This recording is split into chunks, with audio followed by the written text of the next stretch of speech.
This day was not gloomy and dreary, quite the opposite. The sun was shining, and I swear I heard a few birds. All funerals have to be held in cloudy and rainy weather. I know this because that's how they always show it in the movies. Things have been going wrong lately. The service was private. Only 8 people, my brother and his wife, my sister-in-law and her husband, my daughter and her husband, and the priest. Funerals are not the most joyous occasions, but this was one of the worst. My wife, Carla, committed suicide. Nothing major, just a simple overdose of pills and alcohol. We didn't want a lot of people celebrating her death. After the service, we all went back to the house, spent about an hour in ritual condolences, and then dispersed. Before they left, I gave my daughter, Grace, all of my wife's jewelry. There was quite a lot of it. It was her only vice. Many of them had come to her from relatives. We had it all appraised and insured about 10 years ago, and the sum totaled over $100,000. I didn't need any of it, and I was sure Carla would want Grace to have it all. The next few days were spent packing Carla's clothes and personal belongings to Goodwill. Grace didn't want anything, so most of the small knickknacks and decorative items were included. I rid the kitchen of all the tricked-out appliances and left only a few things I thought I could use to feed myself. I didn't plan any fancy dinners. By the end of the week, what had once been a fancy house now resembled a bachelor pad. A few neighbors stopped by to sympathize with me, but not too many. By then, they all knew what had happened. It was never talked about or discussed. My week of compassionate leave came to an end, and Monday morning I went back to work. It was obvious that someone had said something to the staff, so I didn't have to endure endless, insincere condolences. A few people did slip by, but most left me alone. In the evenings, I sat around drinking beer and contemplating revenge. I had no idea what lay ahead of me. A week went by. I had just returned from a security check in Baltimore and found 2 police detectives waiting outside my house. "Mr. Templar, my name is Detective Green, and this is Detective Naranja. We would appreciate a few minutes of your time." "I'd like to get settled in. I just got back from a job out of town." "Yes, we know. We contacted your office and were told you've been in Baltimore for the past 3 days. We just need you to confirm that." "Okay, I've checked. Anything else?" Green and Naranja seemed a little alarmed. Green cleared his throat and leaned forward. "We have some questions about your relationship with Bill and Marcia Dobbs. We realize it's a sensitive subject right now, but we'd appreciate a little clarification." "What exactly do you know, and what do you want to know?" "The neighbors have told us that you and your wife were very close friends with Bill and Marcia, and there was some sort of rift between them. Can you confirm that?" "Yes, I can confirm that." They both sat there looking at me as if expecting more. "Can you elaborate on that?" "How much do you know?"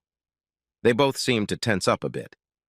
"The neighbors thought there was a wife swap or something like that going on here, but we have nothing to back that up. It's all rumors and speculation."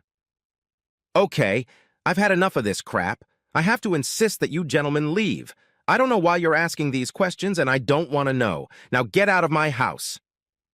I rose from my chair and gestured them to the door. Reluctantly, they complied.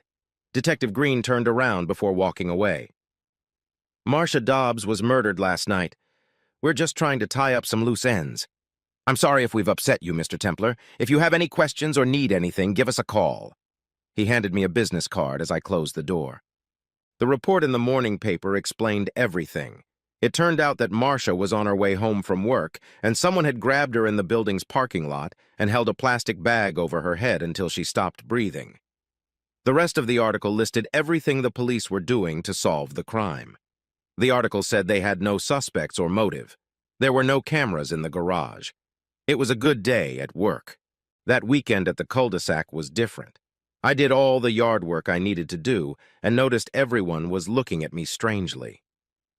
Bill Dobbs stood on the porch and watched me for about 30 minutes, but didn't do anything else. Saturday night, I went out to eat sushi. It wasn't as much fun on my own. Things went on for a week, and then the company sent me to Elko, Nevada for a security check. When I got back, 2 of my favorite detectives were waiting for me at the airport. I needed to get home, so I asked them to provide a limo. Instead of taking me home, we ended up at the police station. "Can I get a cup of coffee?" Detective Naranya brought 3 cups. Green and I had already settled down. What did I do this time? We're working on it. We think you're hiding something from us. You know where I was last week, don't you? Yes, and it's been checked and rechecked. We're sure you've been in Elko all week. Why am I here this time?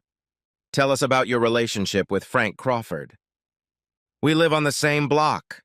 He and his wife used to socialize with us. We are no longer friends. What does he accuse me of? Nothing. Frank Crawford has disappeared.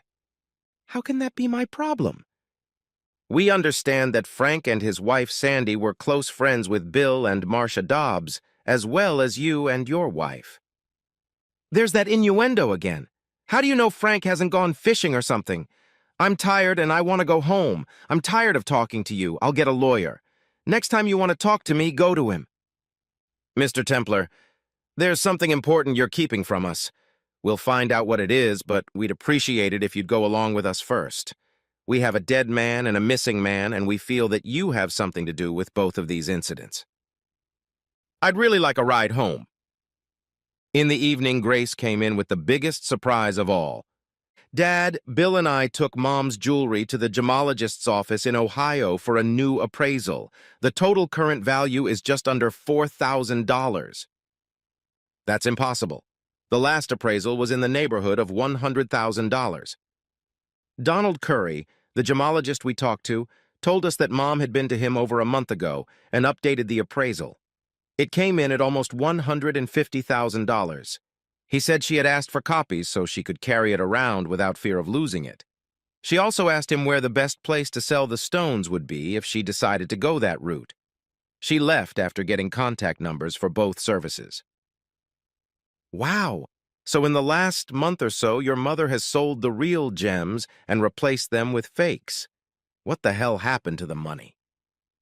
A week passed and I was just back from Chattanooga. Green and Naranja were waiting for me at the airport again. Picking up my bags from the carousel, I looked over my shoulder at them and jokingly asked, "Who did I kill this time?" They didn't laugh. Green sighed and replied, "Bill Dobbs." Nothing more was said as we drove to the station. I had a feeling it was going to be a long night. I was already tired. Someone rang the doorbell at the Dobbs house. When Bill opened the door, he was greeted by 3 9mm bullets in the middle of his chest. It was another exciting week of gridlock. No witnesses. Mr. Templar, we have good news. You are no longer a suspect. Was I? Well, we never eliminated you, but we've never been able to prove anything. Care to elaborate? We caught the man who killed Bill Dobbs. There was a partial print on one of the shell casings he left behind. We captured him just before he could leave town. After a detailed interrogation, he told us everything. Unfortunately, he had nothing to do with either the murder of Marcia Dobbs or the disappearance of Frank Crawford. Did he give a reason? He was hired. Who would do that? I know you'll find this hard to believe, but it was your wife, Carla. For some strange reason, I didn't react the way they suggested. I didn't react at all. I just sat there and didn't move. Can I get a coffee? For the next 30 minutes, they explained how Carla had hired him. She had somehow tapped into the part of the dark web where mercenaries and assassins could be contacted. Carla paid him with a cashier's check drawn on the International Reserve Deposit Bank of Cleveland for $25,000. She also gave him printed instructions on who, when, and where she wanted to kill. They are currently contacting the IRDB to find out how many more checks have been written. We also had a visit from Sandy Crawford. She told us the whole story of what she and Marcia did to Carla. They had no idea that Carla would react the way she did. She said they did it with the best of intentions, but it turned against them. We took her into protective custody. For a few moments, no one said anything. Mr. Templar, can we hear your version of events? We moved into the neighborhood about a year ago. Since our daughter was gone, we decided to downsize the apartment a bit. Things were fine for the first few months. We made a few friends in the neighborhood, but we were especially close to Frank and Sandy Crawford and Bill and Marcia Dobbs. After a while, we realized they were swingers. It was beyond us. They kept trying to get us to join the group, and we kept refusing. We were starting to wean ourselves off of them when Sandy and Marcia asked me to take them to Ohio to buy some collector's baskets. Carla had always wanted one of the Longaberger baskets, and the girls convinced me to take them there and buy one for her birthday. While we were gone, Carla was going to teach Bill and Frank how to make her famous lasagna. At the time, we didn't realize it was all a setup. Sandy and Marcia convinced Carla to make the exchange. The girls were going to take me to a local resort for an afternoon of raucous sex, and Carla could spend the day with Frank and Bill. They told her to tell the lasagna story so they could surprise me when we got to the resort. She bought it. Detective Narana left and returned with fresh coffee. I had no idea, and I didn't know until I got home. Carla thought she knew what was going on and didn't realize she was being duped.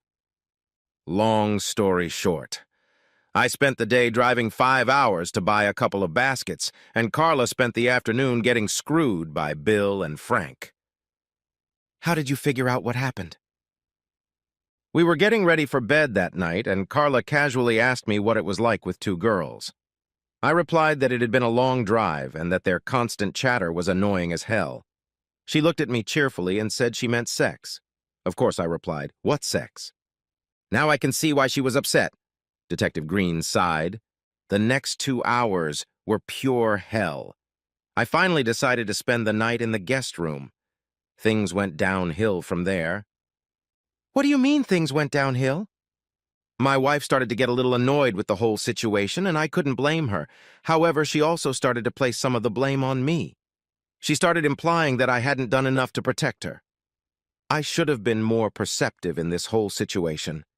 Why didn't I stop Bill and Frank since it was obvious what they were doing? Why didn't I love her enough? And how did that end? We just stopped communicating. All she did was blame me all the time, so I became distant. I realize now that we should have sought counseling, but now it's too late. Mr. Templar, we'll be meeting with the Cleveland IRS tomorrow to get more information about the cashier's checks. We'll be in touch. By the way, Sandy Crawford is in our custody. I spent the next week in Clarksville, Tennessee. When I returned, 2 of my favorite detectives were waiting for me, as usual. It was the usual trip to the police station. Yes, Mr. Templar, we checked your alibi. You're fine, but we have some information you need to know and some points that need to be cleared up. I got comfortable with my coffee as Detective Green began. Sandy Crawford was murdered 2 nights ago. I thought you had some kind of defense on her. I guess it wasn't secure enough. What happened? She was found in a car in the garage. The car was running until it ran out of gas. She'd been dead for hours when she was discovered. Why did she do it? She didn't. Her hands and feet were bound with plastic ties. It wasn't a suicide. So much for protective custody. Worse things happen. I waited for the denouement. Your wife sold her jewelry for $125,000. She received 5 cashier's checks for $25,000 each from the International Reserve Deposit Bank of Cleveland. 4 of the 5 checks were cashed and 4 people were killed. What's the problem? 1 check is still outstanding.